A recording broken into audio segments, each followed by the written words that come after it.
Hi friends, అందరికీ నమస్తే. నేను Bunny Yadav. Welcome back to our channel.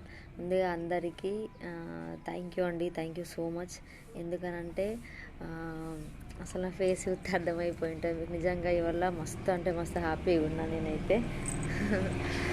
So మన యూట్యూబ్ ఫ్యామిలీ మెంబర్స్ 1,00,000 అంటే మన ఫ్యామిలీ మెంబర్స్ 1,00,000 మంది అయ్యేదన్నమాట. సో అందుకే ఈ చిన్న వీడియో ఏంటంటే ప్రతి ఒక్క మాట మీతో షేర్ చేసుకుంటున్నా కదా. సో ఇది కూడా నేను మీ అందరికీ చెప్పాలని చెప్పేసి షార్ట్ వీడియో అయితే చేస్తున్నా. సో నాకైతే ఫుల్ హ్యాపీగా ఉంది. సో నా 4 సంవత్సరాల కళ ఇది. సో ఇవాళ నెరవేరిందన్నమాట. సో అందరు అడుగుతున్నారు కదా సెలబ్రేషన్ ఏం లేదా అని. సో సెలబ్రేషన్ పెద్దగా అంటే మంచిగా చేసుకుంటాను నేనైతే. సో ఎన్ని రోజుల నుంచి వెయిట్ చేస్తున్నా ఈ టైం గురించి అయితే. సో పాపతోటి నాకైతే ఆ కళ నెరవేరింది.